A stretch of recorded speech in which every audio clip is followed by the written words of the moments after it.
دیکھیے، دنیا والے اپنے کو چالاک سمجھتے ہیں، اپنے کو پڑھا لکھا سمجھتے ہیں، لیکن انہیں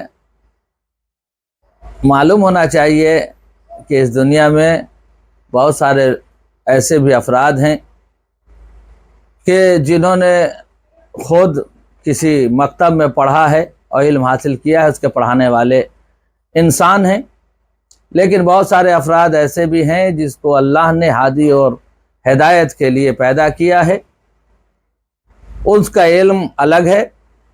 بہرحال ایک واقعہ ملتا ہے کہ ایک عیسائی، ایک راہب، ایک پادری یہ سوچ کر آیا کہ ہم علی کو پریشان کریں اور علی کو جو ہے وہ دیکھیں کہ ان کا علم کیا ہے۔ بہرحال وہ یہ سوچ کے آیا تھا کہ ہم علی کو جو ہے وہ پریشان کر دیں گے، یا علی جواب نہیں دے سکتے۔ وہ کہتا ہے کہ یا علی یہ بتاؤ کہ وہ دو کون سی چیز ہے کہ جو اللہ نہیں دیکھتا،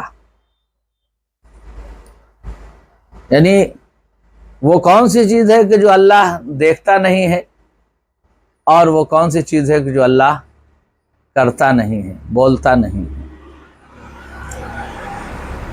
مولا کائنات مسکرائے اور کہنے لگے کہ تو جو یہ کہہ رہا ہے کہ وہ اللہ سب کچھ دیکھتا ہے لیکن کوئی چیز نہیں دیکھتا، یہ ہم کو بتائیے۔ تو دیکھو، وہ اللہ ہے اور ہم انسان ہیں، ہم سوتے ہیں، نیند آتی ہے تو خواب دیکھتے ہیں، لیکن اللہ کو سونے کی ضرورت نہیں ہے، اس لیے وہ خواب نہیں دیکھتا۔ متحیر ہو گیا، گھبرانے لگا، کہا وہ کون سی چیز ہے کہ جو قرآن میں نہیں ہے؟ کہا وہ قرآن میں صرف جھوٹ نہیں ہے، قرآن صرف سچائیوں کا مصدر ہے۔ بہرحال قرآن ہادی ہے، ہدایت ہے، قرآن کو ہدایت سمجھ کے پڑھنا چاہیے۔ جو قرآن سے ہدایت حاصل کرنا چاہے گا اسے ہدایت ملے گی، اور جو گمراہی کے لیے پڑھنا چاہے گا وہ گمراہ ہوگا۔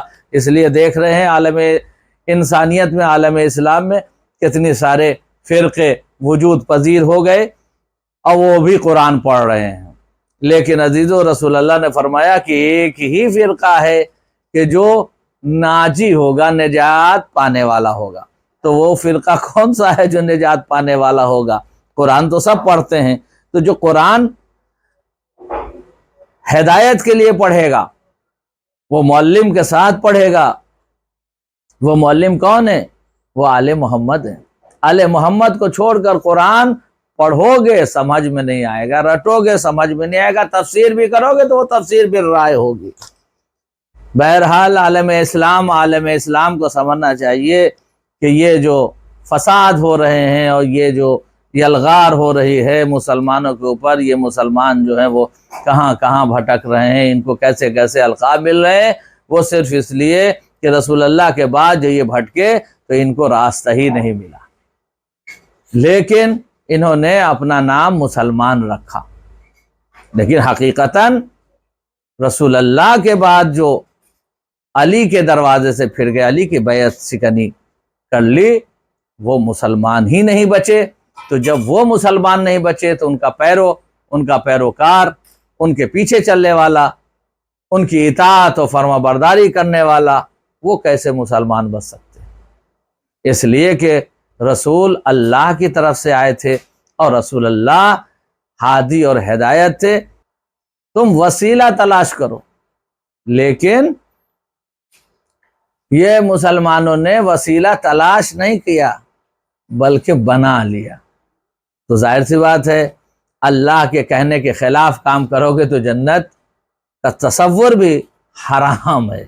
اس لیے چاہیے کہ جو اللہ نے کہا ہے، جو قرآن کہتا ہے، عالم اسلام کو روایتوں اور درایتوں اس کے چکر میں کم پڑھنا چاہیے، بلکہ صرف قرآن کو سمجھنا چاہیے۔ قرآن کہتا کیا ہے؟ قرآن کہتا ہے بسم اللہ الرحمن الرحیم الحمدللہ رب العالمین۔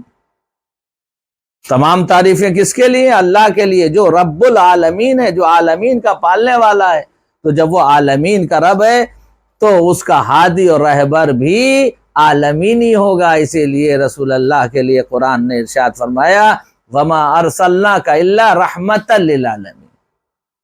اسی رسول نے ویسے ہی عالمینی امام، عالمینی خلیفہ، عالمینی جانشین دنیا کے سامنے پیش کیا۔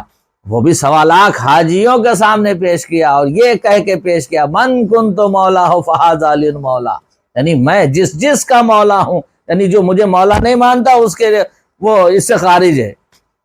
اور اب جو علی کو کوئی مولا نہیں مانتے، علی کو بلا فصل نہیں مانتے، وہ گویا رسول کو ہی اللہ کا رسول تسلیم نہیں کرتے۔ جب تسلیم نہیں کرتے تو جنت اور جہنم کا سوال، اور جنت کا سوال کیا پیدا ہو، جہنم مقدر ہے۔ وآخر دعوانا الحمدللہ رب العالمین۔ انشاءاللہ اس کو زیادہ سے زیادہ شیئر کیجئے، سبسکرائب کیجئے اور مومنین تک پہنچائیے، تاکہ میں اس کے ذریعے آپ کے ذریعے زیادہ سے زیادہ کوشش کروں کہ جو حقیقت ہے آپ کے سامنے بیان کروں۔